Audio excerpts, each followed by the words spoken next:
하나님의 말씀 보시겠습니다.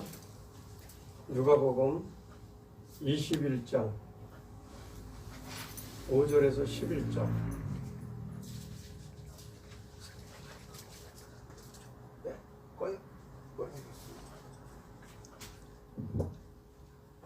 좁은 공간이니까 그냥 말씀 다 들리죠? 예.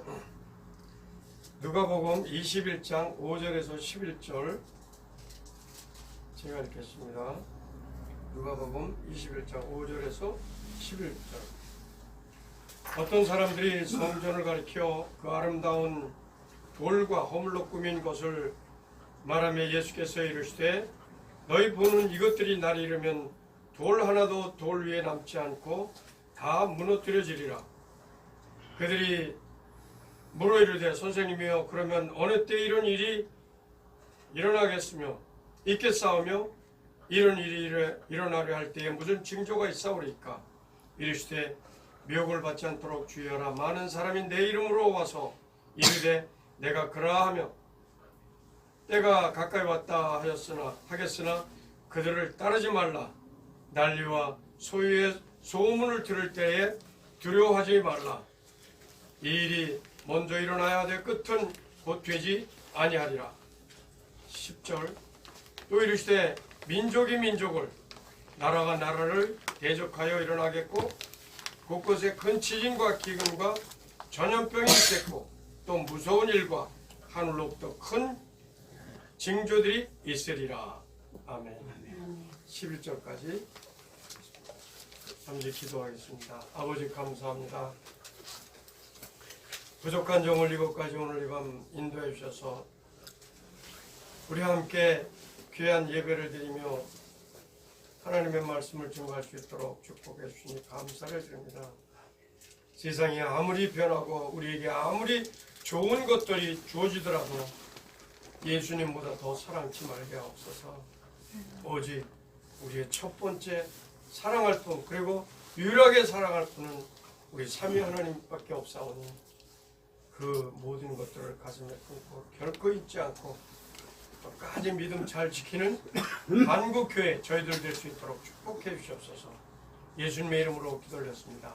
아멘. 아멘. 30년이 넘게 선교지 있었는데 간증을 내려면 어디서부터 어떻게 하고 30일 동안 해도 간증을 다 못할 것 같아요. 한국에 나올 때마다 너무 놀라운 것은 제가 1990년도에 필리핀에 처음에 들어갈 때보다 상상을 초월할 정도로 한국이 발전이 됐고 잘 산다는 거예요. 근데 한국 성도들만 이상하게 한국이 아직도 멀었다고 그러는 것 같아요. 또 옛날보다 많이 모든 삶이 풍요로워졌음에도 불구하고 조금도 하면서 물질을 더 추구하는 것 같고 저는 한국 나올 때마다 너무너무 감사한 것은 하늘도 예쁘고 산천초목도 아름답고 봄에는 꽃이 피어서 아름답고 여름에는 무더워서 좋고 가을에는 단풍이 져서 아름답고 겨울에는 눈을 볼 수 있어서 너무너무 감사한데 이 아름다운 이런 사계절이 있는 뚜렷한 나라에서 사는 특별히 하나님의 백성들이 감사가 예전보다 못한 것 같은데 그런 생각이 들어요. 저는 제가 알지도 못하고 1980년도 1월 1일에서 3일 동안 기도원 단식 기도가 하러 갔다가 두 번째 날에 성령 세례가 뭔지도 모르고 성령 세례를 받고 그 다음부터 그때까지 제가 예수님 믿은 지 28년이 됐는데 그 다음부터 온 천지와 모든 것들이 너무 아름답게 보이는 거예요. 그리고 그때 저는 환상을 통해서 제 죄를 봤어요. 지나온 죄들이 영화관 스크린에 이렇게 지나가듯이 막 지나가는데 그 죄를 보면서 제가 이 세상 있는 사람들 중에 가장 큰 죄인이라는 걸 깨달았어요. 왜? 저는 제 죄만 받고 다른 사람의 죄는 못 받잖아요.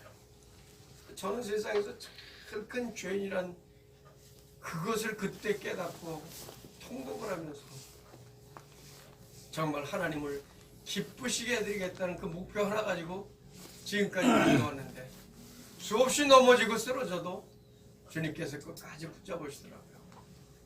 선교지 처음에 들어가서 한 2년 조금 못되게 깊은 산속에서 더운 열대지방이 깊은 산속 들어가면 여러분들은 뭐 울창한 숲과 뭐 엄청난 그런 걸 생각하시는데 깊은 산속에 들어갔는데도 나무가 몇 그루 없어요. 한 30여 호 사는 그러한 동네에 들어가서 대나무 그냥 아무 풀로 그냥 이렇게 대충 지붕만 월기설기 해놓은 그런 데 가서 처음 교회를 맡아서 시작하게 됐는데 알고 보니까 그곳의 사람들은 너무너무 가난하고 못 먹어서 85% 이상이 결핵 환자들이에요. 영양실조로 인한 결핵 환자. 그런 걸 몰랐어요. 처음에 들어가서. 그리고 산에는 나무가 없어요. 왜? 그 사람들은 가스통이 있어요. 뭐가 있어요. 아무것도 없으니까 계속 산에 가서 나무를 베서 음식을 하고 그 나무를 베서 떼서 뭘 만드는 거예요. 산에 나무가 자랄 틈이 없는 거예요. 민둥산이 돼요. 그런 데 가서 한 2년 조금 못되게 하고 그 다음에 또 거길 또 갑자기 그만두게 돼가지고 거길 소개한 처음에 한 가정으로 시작해서 1년 좀 넘고 1년 반 정도 되니까 그 산속에 30여 호 되는데 한 4시간 5시간 거리에서 정글 속에서 사람들이 몰려와가지고 135명이 출석 인원이 된 거예요. 그러니까 소개해줬던 사람이 엄청나게 헌금만이 나오는 줄 알고 자기가 처음 시작한 교회인데 자기한테 11조를 갖고 오라는 거예요. 그래서 내가 하나님 앞에 드려야지 당신한테 드려. 자기가 시작한 교회예요. 시작하고 버려진 교회거든요. 그래서 제가 처음에 다시 들어가서 시작할 때는 한 가정으로부터 시작했거든요. 5명, 6명 이렇게. 많이 모이니까는 헌금만이 나오는 줄 알고 자기가 시작했대요. 그동안 너무 힘들었어요. 거길 다니려면 교통수단을 7번을 타야 들어가는 거예요. 그래서 한 번 가는데 원웨이만 보통 4시간에서 5시간. 차를 타고 가다 내려서 한참 걸어가서 또 차 타고 또 차 타고 가다 또 내려서 또 한참 걸어가다 또 길 건너고 막 이렇게 7번을 차 타야 그 산 골짜골짜까지 가는데 오토바이도 타고 가고요. 그래서 저희들도 너무 지치고 아내랑 저도 너무 지치고 힘들어서 그것이 이제 처음에 한 가정에서 시작해가지고 이제 그 얼기설기 나무 대충 그 대나무나 이 갈대로 엮은 그런 교회를 한 4배 정도 늘려가지고 사람들이 많으니까 그곳에서 나중에는 다 들어오지 못하고 밖에서까지 문 열어놓고 거기서 오는 사람들을 그렇게 했는데 거길 소개했던 사람이 변호사였는데 갑자기 자기가 시작한 교회라고 자기한테 11조를 갖고 오라는 거예요. 우리 11조로. 그래서 그러면 당신이 시작했으니까 당신이 이제 부흥됐으니까 당신이 맡아서 하시오 그랬더니 맡아서 한 2-3주 하다가 헌금은 하나도 안 나오거든요.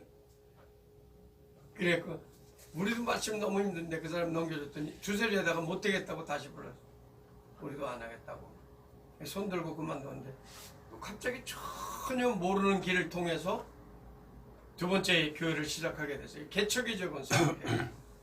근데 거기도 이제 저는 이제 목회 방식이 교회가 없는 지역 가서 개척하는 거예요.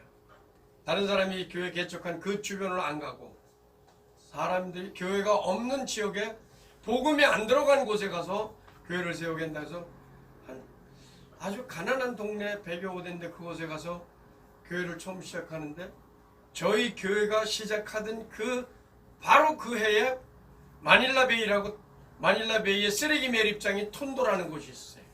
그것인데 그 톤도라는 곳에서 쓰레기가 넘쳐나니까 그걸 분리를 딴 곳으로 했는데 저희 교회 바로 옆으로 들어온 거예요. 쓰레기장이. 그래갖고 그곳에서 한 23년 반. 그리고 그것에 이제 성도들이 투표를 해서 후계자를 세우는데 저는 이제 이 후계자를 좀 일찍 세우길 원했어요. 그래서 그 사람을 세우는데 그 그 사람이 목회자가 술 먹고 가락 뱉어놓고 밤마다 놀기만 하는 거야. 경찰 은퇴한 사람인데 경찰 간부로 그 나라 국립경찰 간부로 은퇴한 사람인데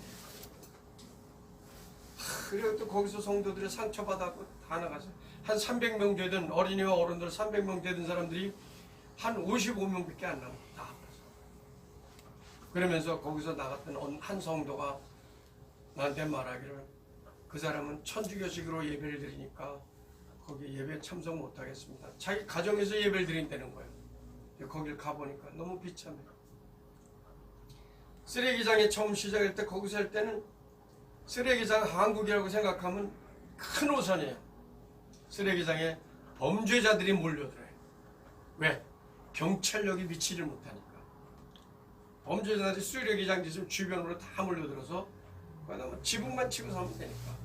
왜 숨어서 사나? 마약 중독자들, 알코올 중독자들, 각종 살인자들, 범죄자들 모여드는 거예요. 저는 외국인이 혼자 들어가서 조금만 잘못하면 언제 죽을지 몰라요.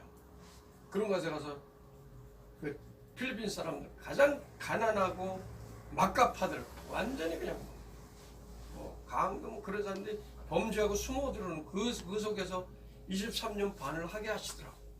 저희 교회가 시작했는데 쓰레기장에 같이 들어온 거예요. 저는 그런 곳에 들어가고 싶지도 않았는데.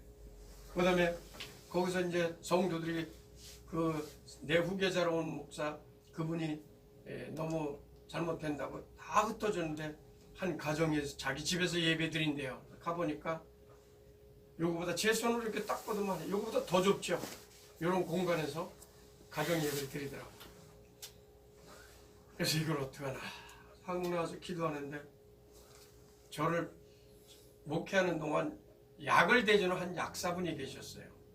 하루는 그분이 제가 한국 나왔다니까 식사 한번 하자고 그래서 약도 가져가시라고 그래서 여기 와서 약을 식사하고 약을 이제 큰 백으로 두 개를 주더니 그걸 지고 이제 너무 이제 피곤하고 그래서 그걸 아주 전철에서 옆에 놓고 다 저를 누가 가져간 말 그냥 돌고서 보니까 안 가져갔더라고요. 집에 와서 그걸 이렇게 풀어보는데 이만한 봉투가 하나 나와요.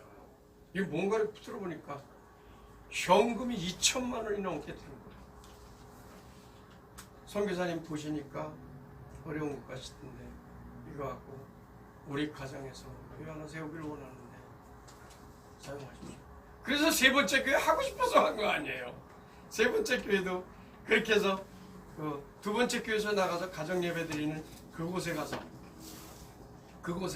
시작해가지고 그때가 2016년 7월 달부터 세 번째 교회를 시작한 거예요.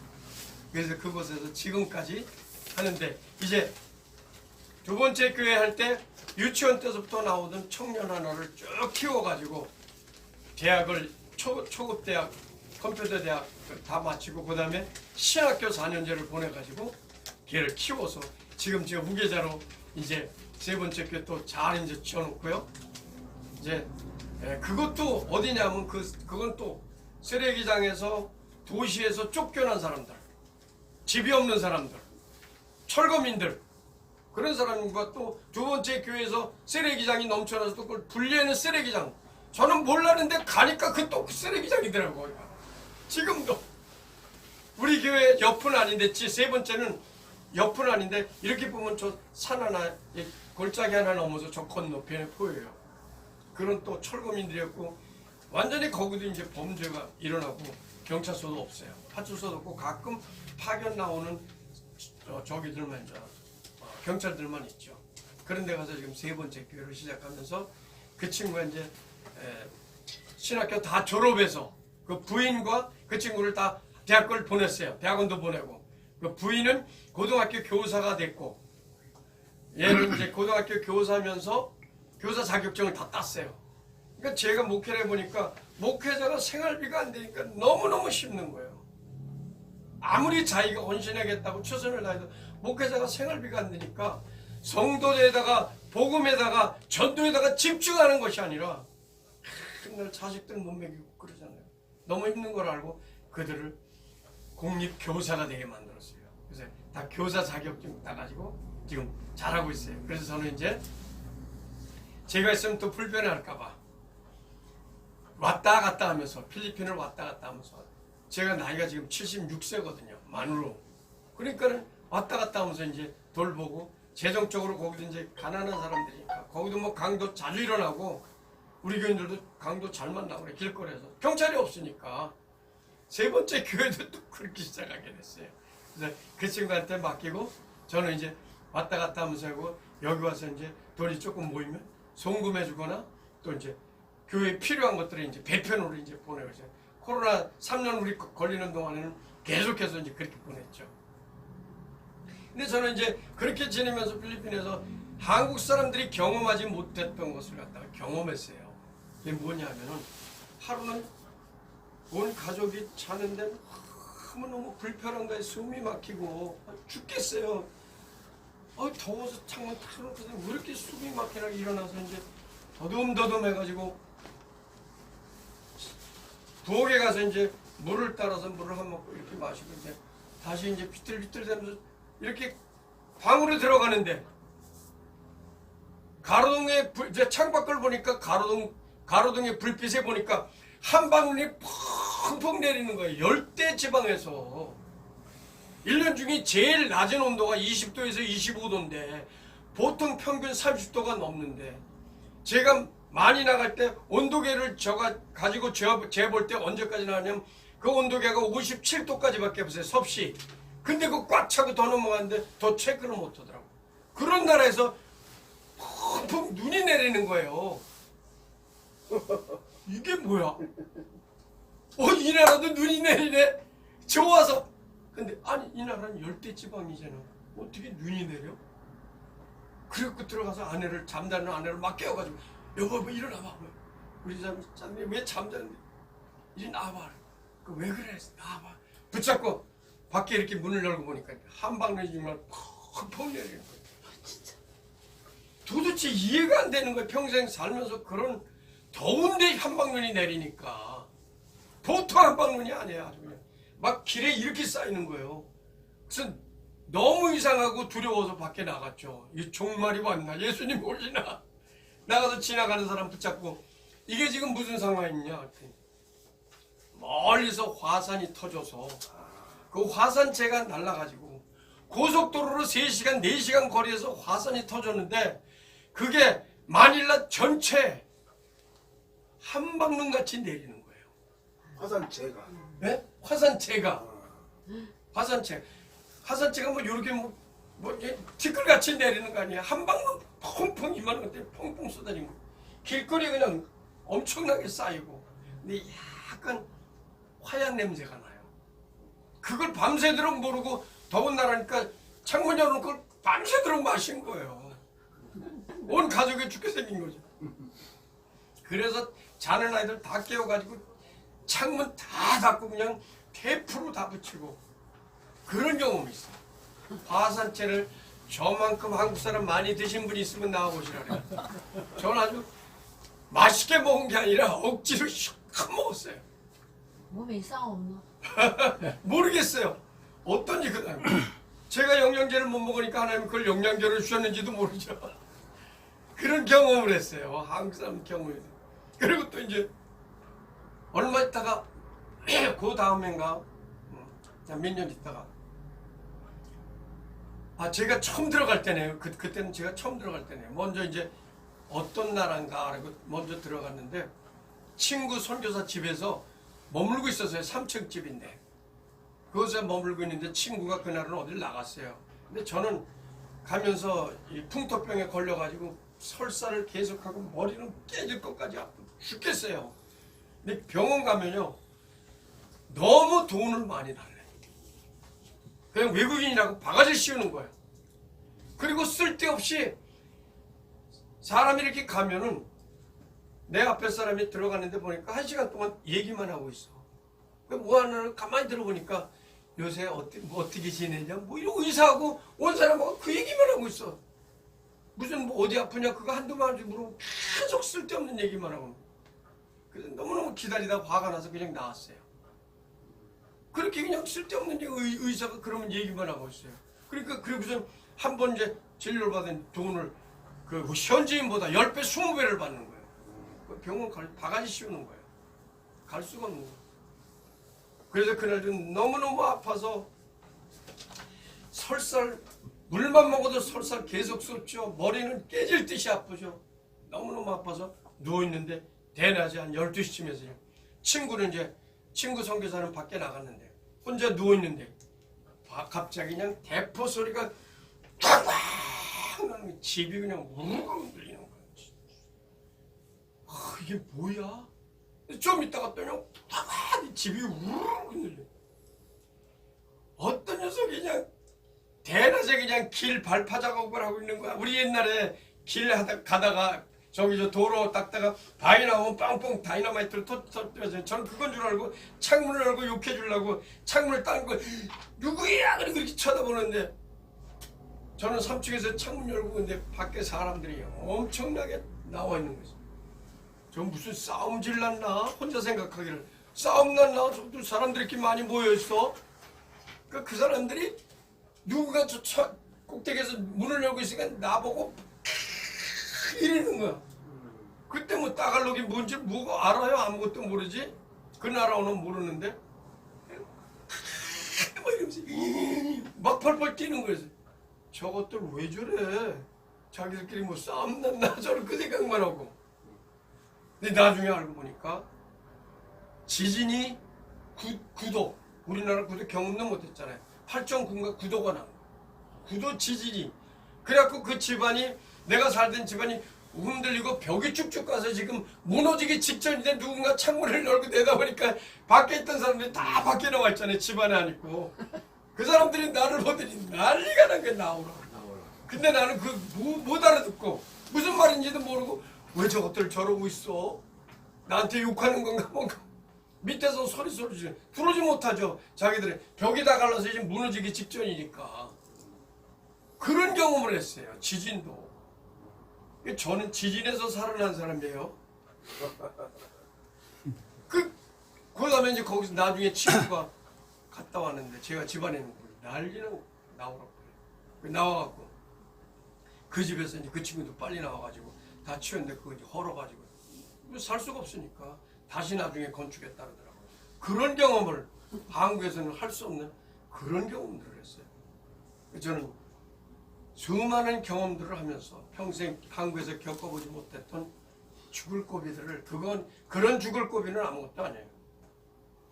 쓰레기장에서 23년 반 쓰레기장 옆에서 같이 하면서 그 범죄자들 속을 그리고 물론 착한 사람도 있죠. 집이 없어서 거기 들어와서 사는 사람들. 그들과 하면서 한 처음에 7, 8년 동안은 하나님한테 밤마다 우는 거야. 아버지 왜 저같이 실력 없고 돈 없는 선교사를 목회자를 이런 곳에 보내셨냐고. 나 죽여달라고. 빨리 천국 깨야 해달라고. 맨날 밤마다 엎드려 기도하는 게 그거야. 울면서 기도하는 게. 왜?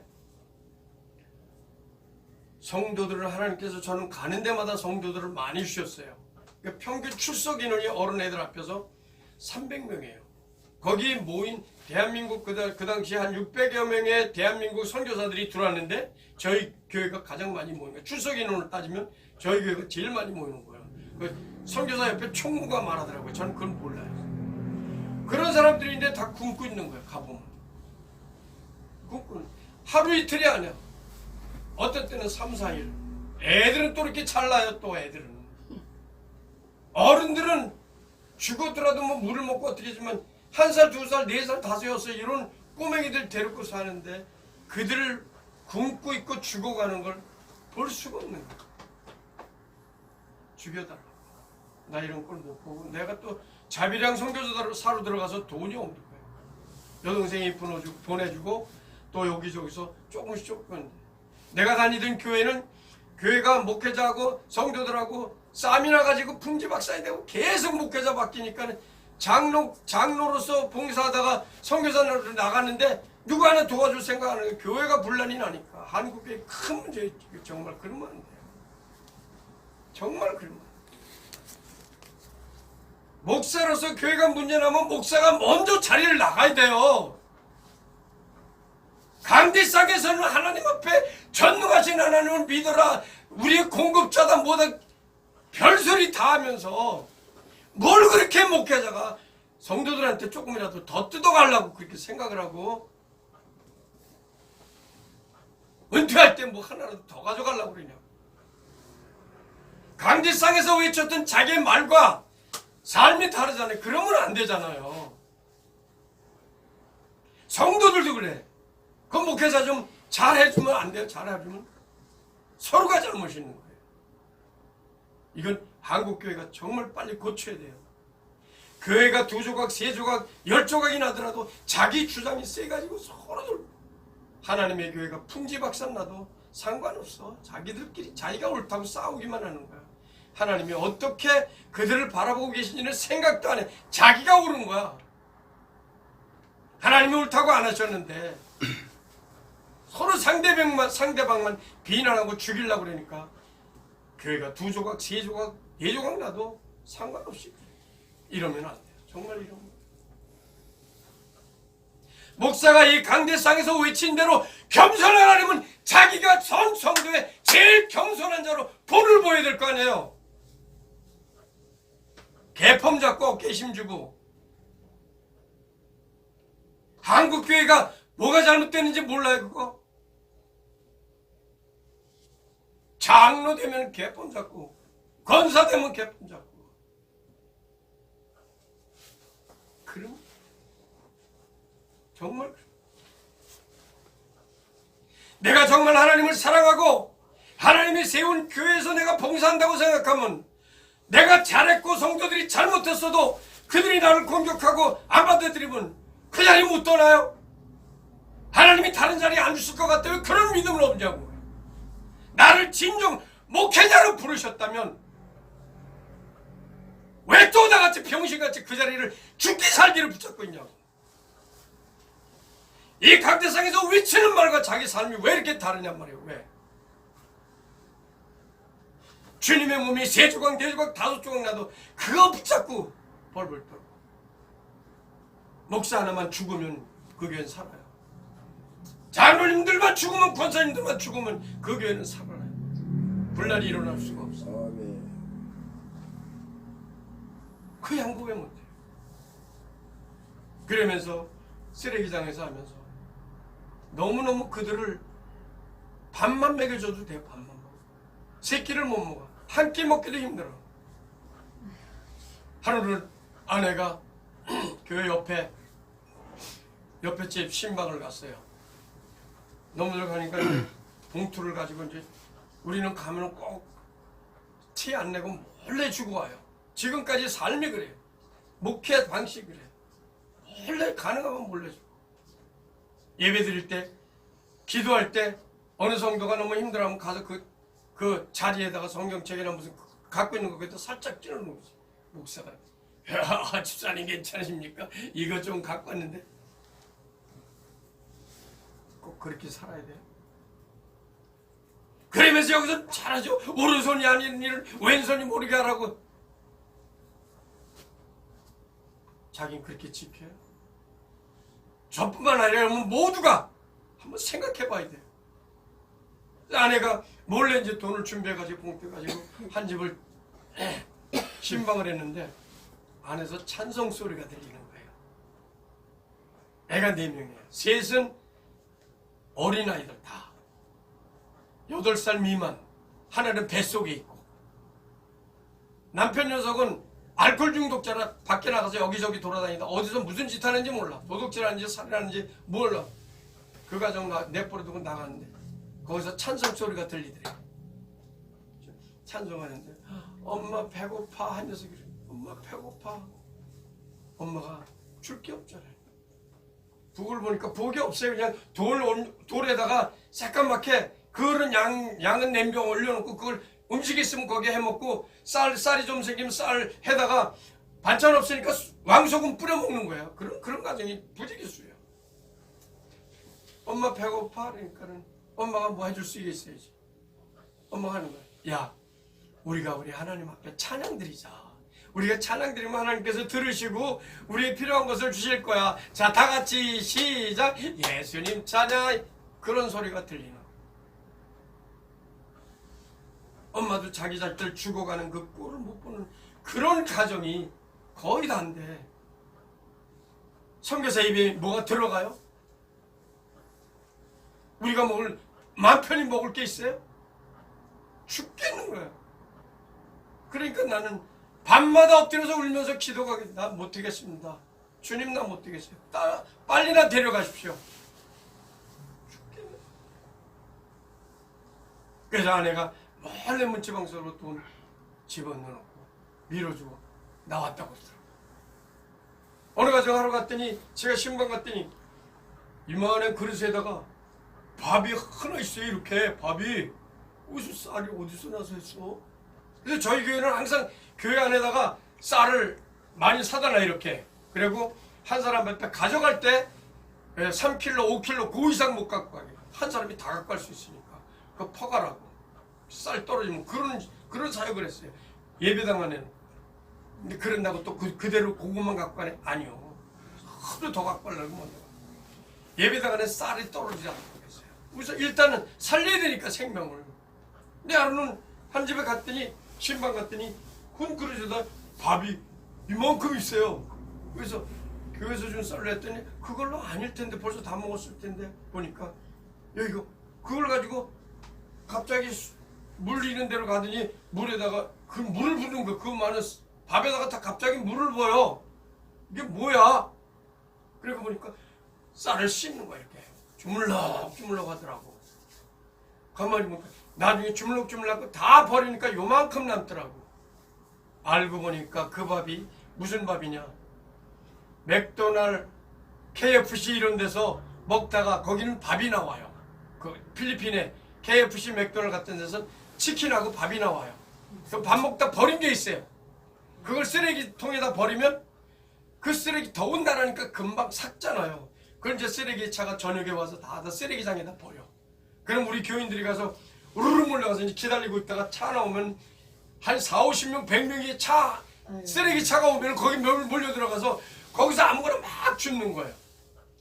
밥이 나오면 그걸 줍는 거야, 쓰레기. 먼지고 뭐 모래고 별거 다 묻었죠. 그걸 주워오는 거야. 그걸 가져다가 이미 삭았잖아요. 삭을 대로 삭았잖아.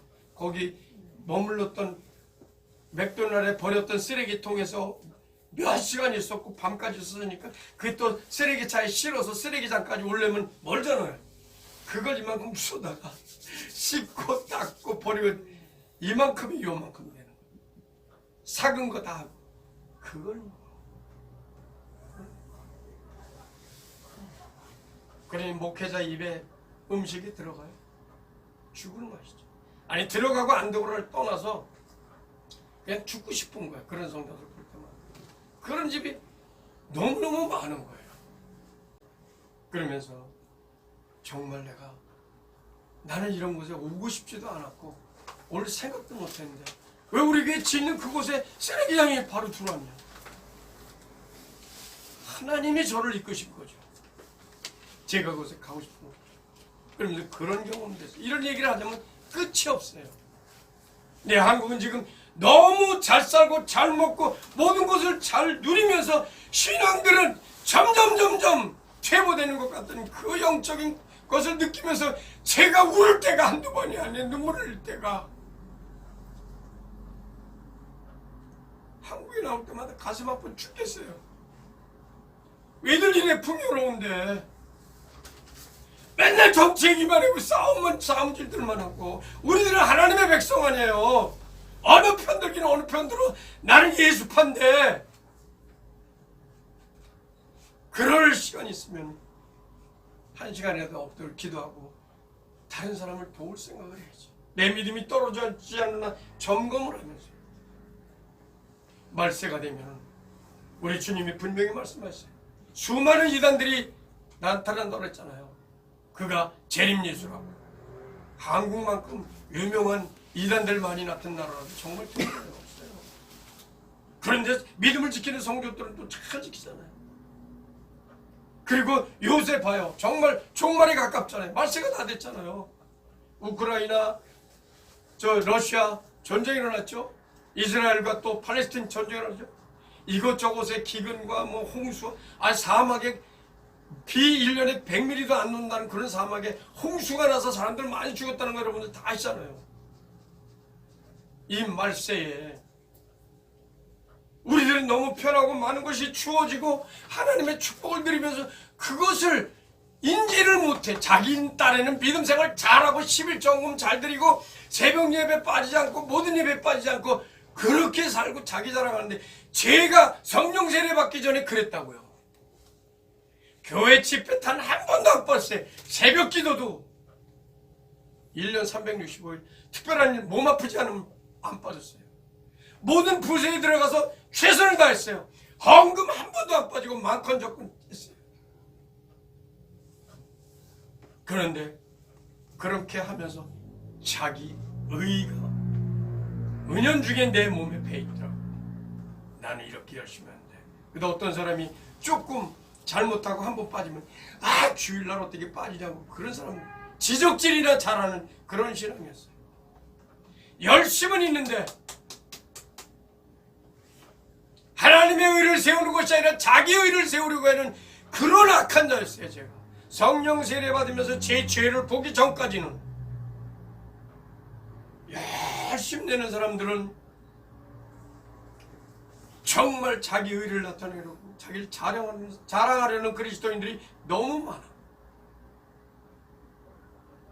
말씀을 그렇게 드리면서, 그리고 목회자가 또 이것이 다른 사람이 조금 뭐 안 알아주면 성질 부리고 화내고, 그러면 안 되죠. 그러면 안 되죠. 근데 지금 풍요로운 가운데서도 이번 특별히 코로나 기간 3년 동안에 얼마나 많은 사람들이 교회를 옮기거나 또 그냥 가서 예배만 다른 교회 가서 한번 딱 드리고 그만두거나 자기 누릴 건 다 흔들리면서 믿음이 점점 떠올리고 있어요. 이 마지막 시대가 점점 가깝게 오는데 우리는 이 말세의 징조가 뚜렷이 나타나는 이 종말의 시대에 반드시 천국과 지옥은 반드시 있고 예수님이 또한 반드시 오실 것인데, 종말이 점점 어제보다 오늘 하루가 더 가까워졌고 예수님 오실 날이 점점 가까운데, 이 마지막 시대를 사는 우리는 그러면 어떻게 살아야 돼요? 예수님의 사역을 보고선 그것을 본으로 삼아야 돼요. 예수님의 사역은 여러 가지가 있겠지만 만 구분해서 떠지만 딱 두 가지로 요약을 하려면, 예수님은 온 인류가 지옥 가려는 그 인류를 용서하시기 위해서 이 땅에 오셨다는 거예요. 그분이 우리를 용서 안 하셨다. 아버지께서 우리를 용서하시기 위해서 예수님을 십자가에 매달리게 하시기 위해서 그분을 보내시지 않았다면 여러분과 저는 용서받을 수가 없어요. 남을 용서하는, 남을 품어주는, 이렇게 열심히 잘 살고 재미나게 살고 많은 것을 풍요롭게 살면서 어떤 사람은 평생에 가슴 속에 누군가를 저주하고 용서하지 못하고 아주 꽉한 마음 가지고 사는 사람들이 많더라고. 생각보다. 자신들을 돌아봐요. 내가 잘했어, 상대방이 잘못했어, 나에게 상처 줬어. 그래서 그런 경우도 있지만 자기가 잘못된지도 모르고 누군가를 가슴속에 원수같이 품고 사는 사람들이 너무 많더라고. 자기 가족이 될 수도 있고 부모와 자식 간의 상대가 될 수도 있고 이웃교회 성도일 수가 있고 교회 안에서도 원수적 집에서 사는 사람들이 있더라고. 그런데 성경을 한마디로 요약하는 그 절수가 나오잖아요. 뭐예요? 하나님 우리를 어떻게 했다고요? 요한복음 3장 16절 하나님이 세상을 저처럼 사랑하사 독생자를 주셨으니 이는 누구든지 저를 믿는 자마다 멸망치 않고 영생을 얻게 하랬습니다. 예수님 우리에게 주셨다는 것은 그를 믿는 자를 모든 자를 용서하실 뿐만 아니라 구원해 주신다는 약속 아니에요.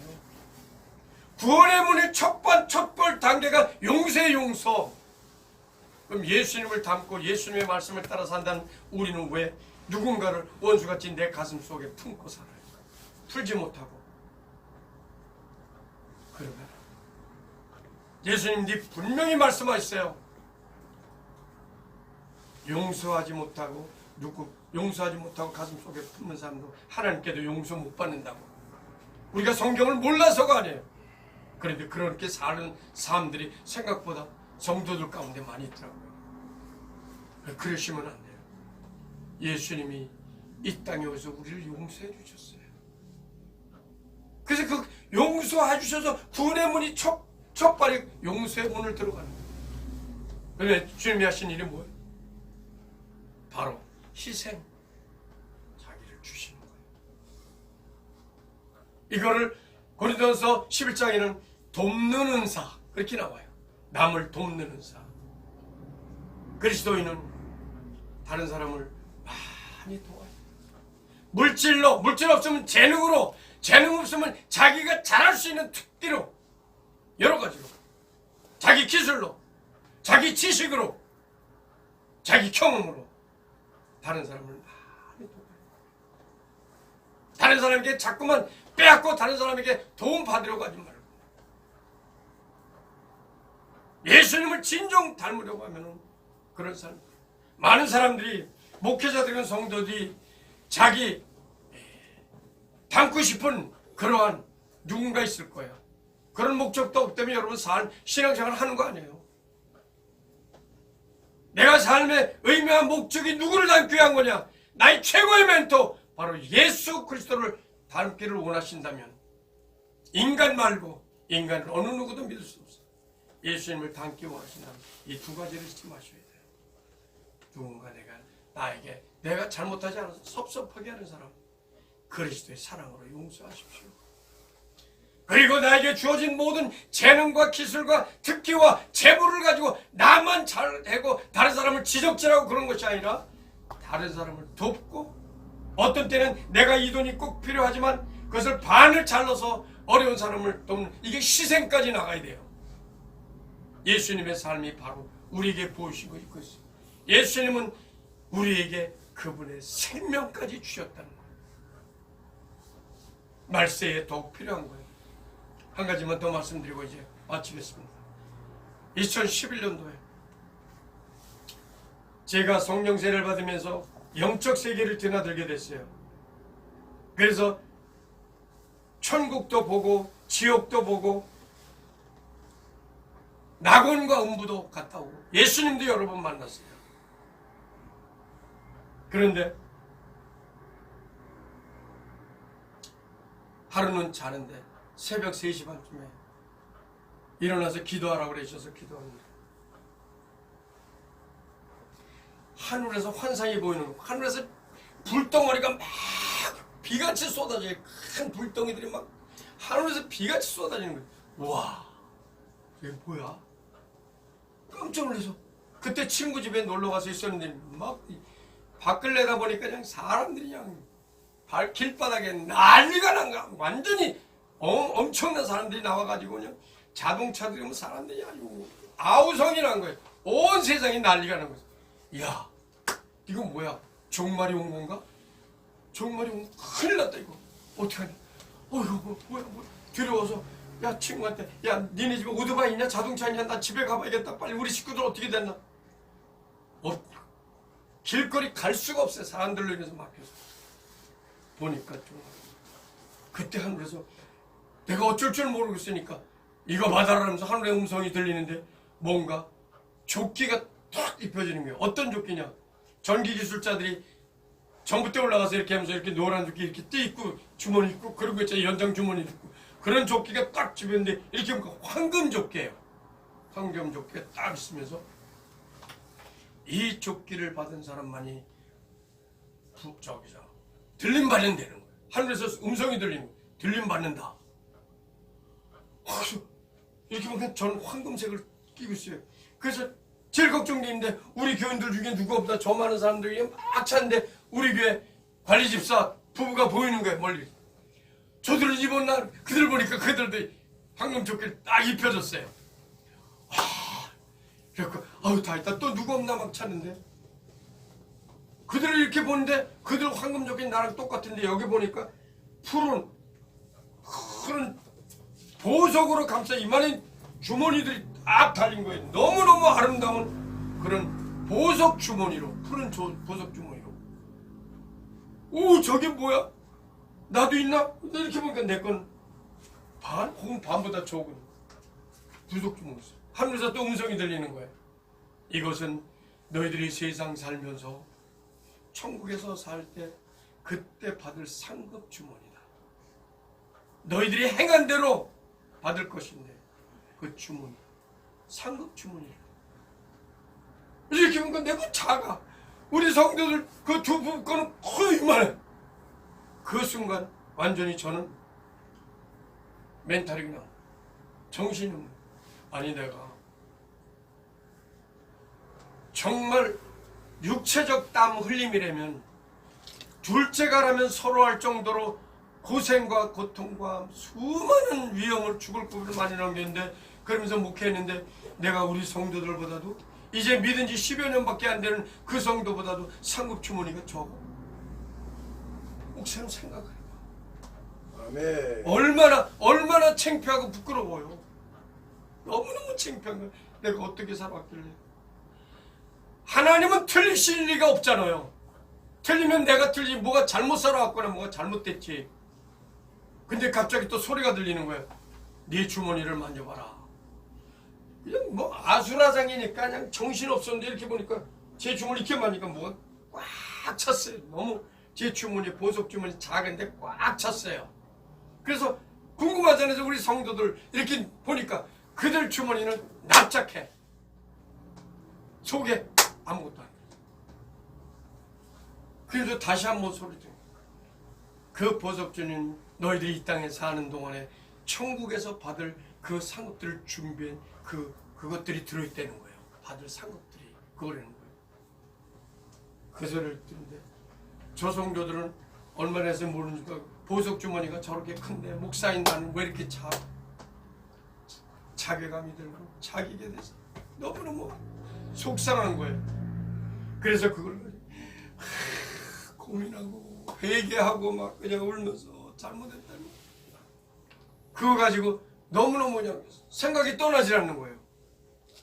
그래서 너무너무 속상하고 그것을 가슴이 눈물로 그냥 매일매일 눈물로 하나님 앞에 회개하면서 사는데 2017년도에 중국의 한 한인교회의 부흥회 인도를 갔는데 마지막 날 다 마치고 숙소에 들어와서 너무 지쳐 쓰러졌는데 그때 성령님이 다가오셔서 그러시더라고. 영호야, 예, 너의 그 상급 주머니, 보석 주머니 작은 것 가지고 근심하지 말아라. 왜 너는 네 성도들과 비교를 해서 걱정하고 아파하느냐. 그들은 5달란트 받은 자고 너는 2달란트 받은 자야. 그러는 거예요. 여러분, 성도라고 달란트 적게 받았다고 생각하지 마십시오. 목회자라고 큰 달란트 받았다고 생각하지 마십시오. 달란트 받는 것이 중요한 것이 아니라 그것을 얼마나 남기느냐가 중요해요. 주신 재능과 재물과 자기의 특별한 모든 것을 가지고 건강을 가지고 얼마나 하나님 말씀에 순종하면서 실천적인 삶을, 믿음의 실천적인 삶을 살았느냐에 따라서 어떤 사람은 1달란트, 어떤 사람은 2달란트 나오잖아요. 5달란트. 저는 2달란트 받았다는 거예요. 그래서 너무너무 그때서 이제 가슴이 흉해졌어요. 근데 그 당시에 제가 천국 가서 받을 상급이니까 안 볼 수 없잖아요. 너무너무 궁금한 거예요. 그래서 이렇게 좌크로 돼 있어요. 조금 이렇게 줄이도 1cm 조금 연해. 그냥 상상을 초월하는 찬란 빛이 그냥 쫙 비쳐나오는 거예요. 우와, 숨을 쉴 수 없을 정도로 너무너무 아름답고 찬란한 영광의 빛이 이거 봐야 돼. 눈을 뜰 수가 없어. 그러다가 그 환상에서 깨어났어요. 그러면서 여러분은 이제 왜가 이 말씀을 드리냐, 여러분이나 저나 지금 다 60 넘었잖아요. 하나님 나라 갈 때 가까웠잖아요. 그러면 우리 주님이 이 땅에 우리가 살아있는 동안에 오실는지, 아니면 주님이 오시기 전에 우리가 먼저 하늘나라에 가든지 둘 중 안에 하나 분명히 우리의 종말이 다가오잖아요. 그때 여러분은 주님 앞에 보여드릴 것이 뭐냐? 그동안 여러분이 해오신 것이 티끌만큼도 오차 없이 분명히 우리 주님이 평가를 내리실 텐데, 그동안 여기까지 살아오시면서 어떻게 살아오셨습니까? 개인의 종말을 준비하고 계십니까? 우주적 종말 예수님이 오시는 그날을 준비하고 계십니까? 주님 앞에 설 그날을 분명히 준비하시면서 여기까지 오셨습니까? 기도합시다. 할렐루야. 하나님 감사합니다. 부족한 종, 연약한 종, 간단히 말씀을 충고한다고 그랬지만 성령께서 듣는 모든 사람의 마음을 열으셔서 하나님 기뻐하시는 삶, 하나님 영광 돌리는 삶으로 믿음의 실천적인 삶을 살게 도록 축복해 주옵소서. 감사드리며 예수님의 이름으로 기도했습니다.